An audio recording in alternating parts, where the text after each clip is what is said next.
Hai teman-teman, di sini kita akan eksplor tentang reposisi batin dan relasi ya.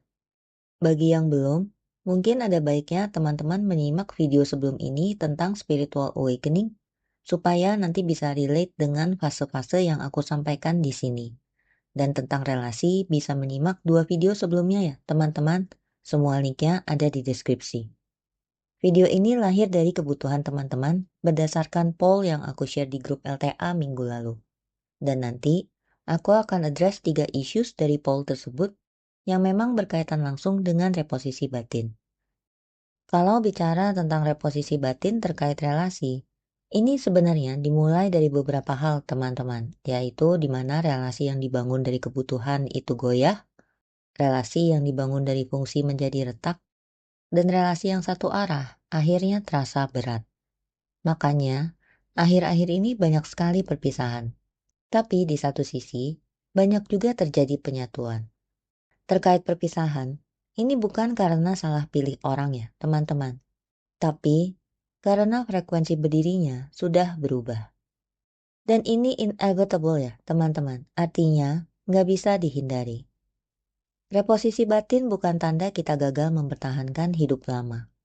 Tapi, tanda hidup lama nggak lagi bisa menampung kesadaran kita. Seperti yang aku sampaikan di video terakhir, awakening itu nggak berhenti di kesadaran, tapi berlanjut sebagai perubahan posisi di dalam hidup. Ini bukan tren spiritual, teman-teman. Ini adalah pergeseran fondasi hidup manusia yang sadar. Dan kalau kita mencoba menghindar, kita nggak akan kemana-mana. Karena reposisi batin itu bukan sesuatu yang dipilih. Tapi, terjadi saat kita nggak mungkin lagi hidup dari posisi lama tanpa mengkhianati diri. Sekarang, aku akan lanjut dan nyambung ke hasil poll itu ya, teman-teman. Buat aku itu menarik banget, karena poll itu tuh kayak peta reposisi batin versi relasi.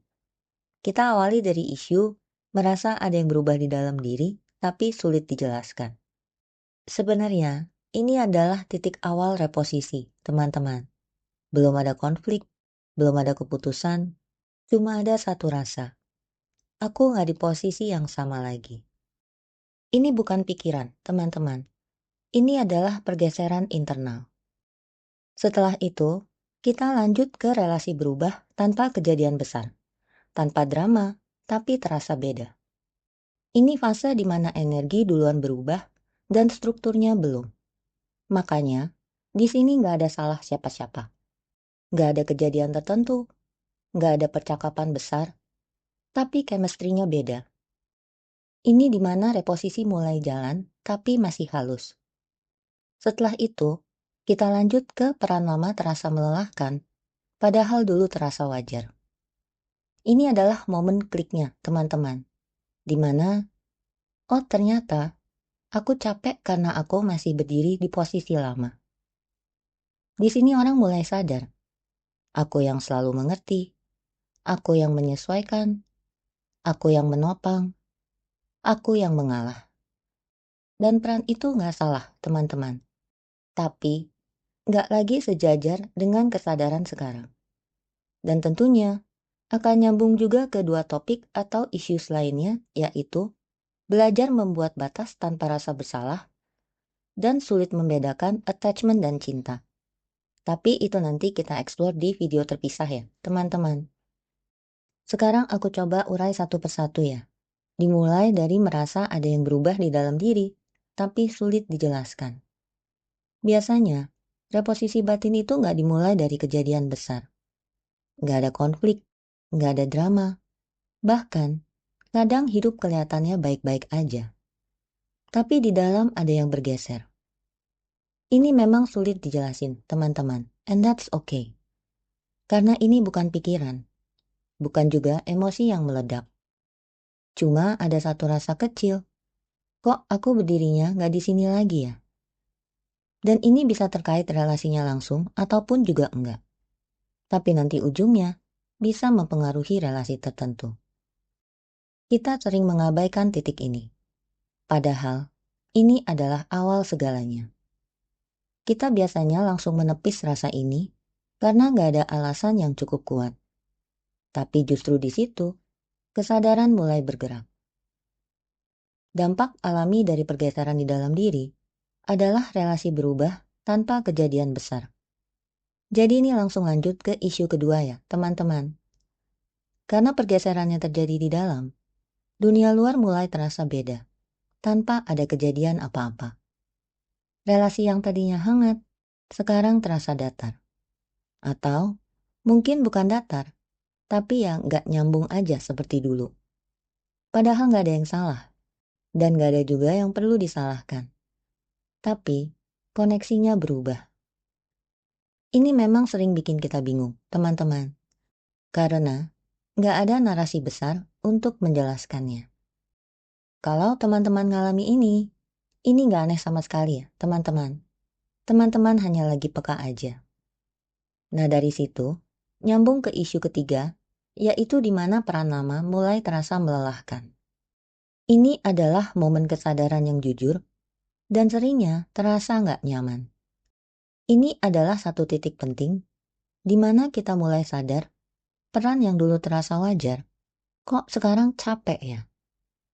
Ini adalah peran yang dulu biasa kita jalani tanpa mikir, di mana kita mengerti, menyesuaikan, menahan, dan atau juga menopang. Bukan karena peran itu salah, teman-teman. Tapi karena sekarang, peran itu nggak lagi sejajar dengan posisi batin kita saat ini. Yang berubah bukan kebaikan kita. Yang berubah adalah titik dari mana kita memberi. Jadi ini bukan perubahan tiba-tiba, teman-teman. Ini adalah sebuah proses. Dimulai dari rasa halus di dalam, lalu terasa di relasi, dan akhirnya kelihatan di peran. Di fase ini, seringkali kita tergoda untuk mencari siapa yang salah. Padahal, ini bukan soal benar salah, dewasa atau nggak dewasa. Ini adalah soal posisi batin yang sudah bergeser, sementara hidup belum sepenuhnya menyesuaikan. Di fase ini, banyak orang mulai bertanya, gimana caranya tetap terhubung, tapi nggak meninggalkan diri sendiri? Pertanyaan ini sebenarnya bukan tentang teknik relasi, teman-teman, dan juga bukan tentang komunikasi yang lebih baik. Yang sering jadi titiknya justru bagaimana kita berhenti hidup dari cerita lama yang udah nggak bekerja lagi. Aku sengaja nggak bahas caranya di sini ya, teman-teman. Karena proses ini nggak bekerja sebagai metode yang bisa dipraktekkan dari video singkat. Dan biasanya baru masuk akal saat dibahas dalam ruang yang lebih terstruktur. Di Ikhlas What Actually Heals You, aku membahas mekanisme ini lebih dalam. Bukan untuk memperbaiki diri, tapi untuk melihat kenapa cerita lama akhirnya kehilangan energinya. Infonya ada di deskripsi ya, teman-teman. Kalau teman-teman lagi ada di fase ini, nggak ada yang perlu dipercepat. Reposisi batin bukan sesuatu yang harus dilakukan. Tapi, terjadi saat posisi lama memang udah nggak bisa lagi ditempati. Reposisi batin memang nggak bisa dipercepat, tapi bisa diperlambat. Kalau kita terus berbohong dan mengkhianati diri sendiri. Kalaupun mau dipercepat, ini bukan lewat teknik, metode, jalan pintas, apalagi pencerahan instan. Tapi, dengan mengurangi friksi batin. Ini bukan tentang menambah usaha, teman-teman. Tapi, menghentikan kebiasaan melawan apa yang sudah jelas dirasakan. Bisa sih dicepetin sedikit, tapi ya jelas nggak dramatis dan nggak lompat ya, teman-teman. Mungkin lebih tepatnya, lebih sedikit muter di tempat yang sama. Terima kasih, teman-teman.